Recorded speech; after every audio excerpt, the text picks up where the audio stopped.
Bonjour à toutes et à tous et merci pour votre fidélité.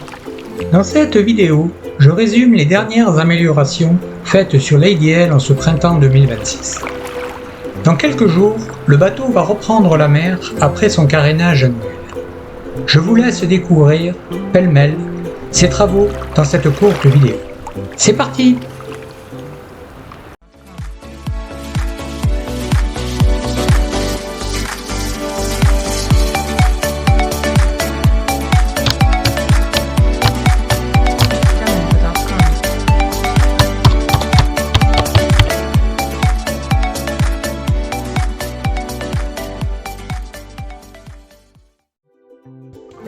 Pour des raisons pratiques et d'esthétique, nous avons équipé les descentes de coque avec des mains courantes gainées de cuir.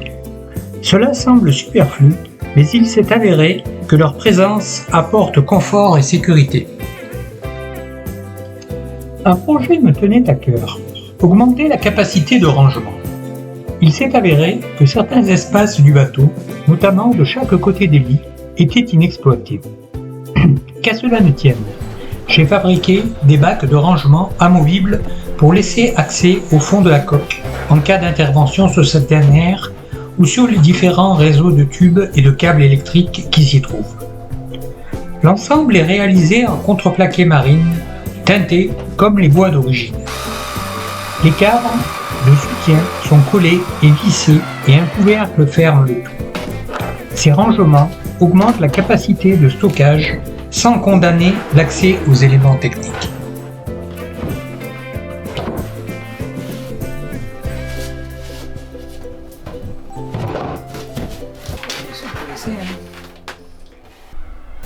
Dans le cockpit, lors de pluies intenses, l'eau s'infiltrait derrière les coussins, les rendant humides et inconfortables.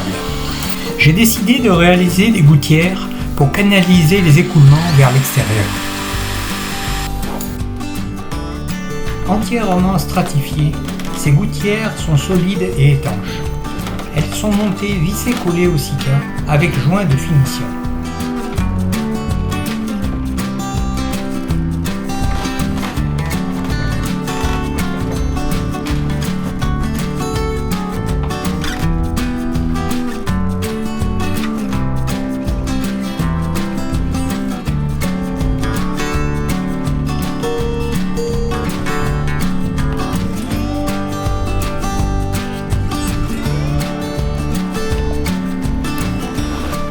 L'ensemble s'intègre discrètement derrière le coussinage. Ce dernier vient d'être entièrement changé. Mousse plus épaisse et de qualité, ainsi que tissus de recouvrement sont désormais de meilleure tenue.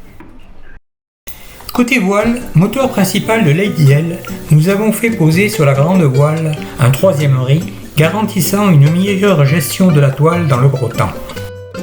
Un nouveau lazy bag a été réalisé et posé avec ouverture sur le dessus en remplacement de l'ancien, vieillissant et abîmé. En ce qui concerne le gréement courant, toutes les manœuvres, drisse, écoute, bosse ont été changées, rénovées et vérifiées. Les points de fixation refaits et assurés, ainsi que la maintenance des renvois et du poulissage.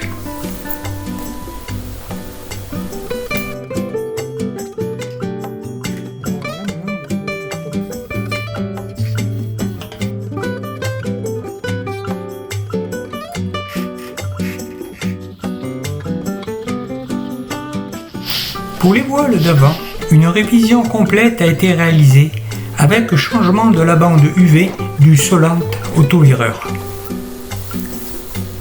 L'ancienne, de couleur orange, avait passé au soleil. La mise à poste du foc est effectuée sans problème. Les points d'amure sont assurés par des résans sur leur manille d'accroche.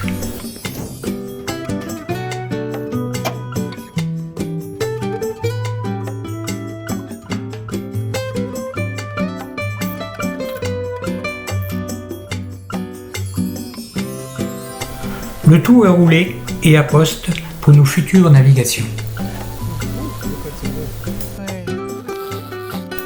Côté code 0, une bande UV a elle aussi été posée, assurant une protection supplémentaire à la voile. Elle ne restera toutefois pas à poste constamment.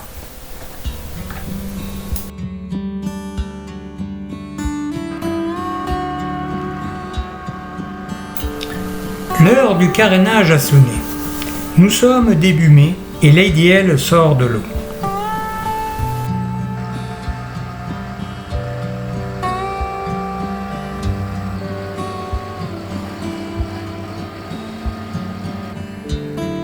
La carène est relativement propre, mais les sails, les hélices et l'hydro sont couverts de concrétion et de moules.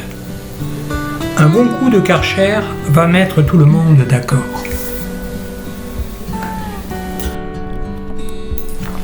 Je commence par les hélices et les sail drive. Cette année, je démonte entièrement le mécanisme des hélices repliables pour une révision et un nettoyage complet.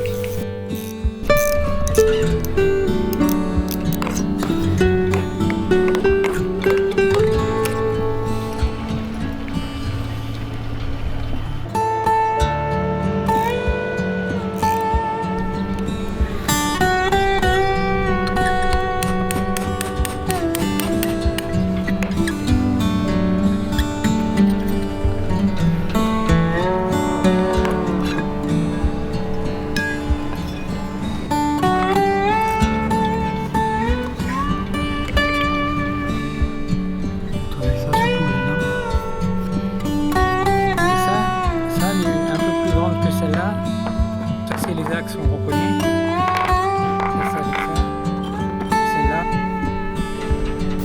La vidange des sail drive est aussi effectuée avec changement de l'huile et des anodes.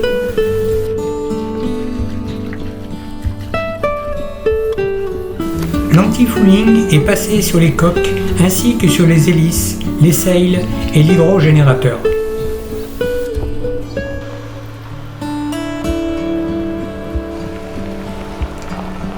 Après un polissage des œuvres mortes, le bateau retrouve l'élément liquide et sa place en longside sur son ponton.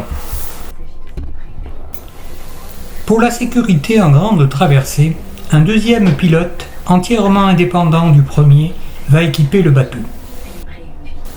Un simple commutateur permettra le passage de l'un à l'autre. Côté vérin, le choix cette fois-ci s'est porté sur un T2 Raymarine électrique. La pose de l'ensemble est effectuée sur la coque bâbord. Côté tribord, nous avons le pilote d'origine avec vérin hydraulique, Lecombe et Schmidt. Pour terminer, nos panneaux solaires souples de Roof nous ont lâchement abandonnés après 3 ans de service. Je les ai cette fois-ci remplacés par des panneaux rigides un peu plus puissants et surtout plus fiables. Le passage des écoutes de GV tout à l'arrière sur winch dédié nous a permis de libérer sous la baume le risque d'accrochage lors des manœuvres avec la structure des rigides. Voilà les amis, la vidéo est terminée. Lady L va reprendre la mer et ses voyages. Je vous souhaite bon vent et à bientôt.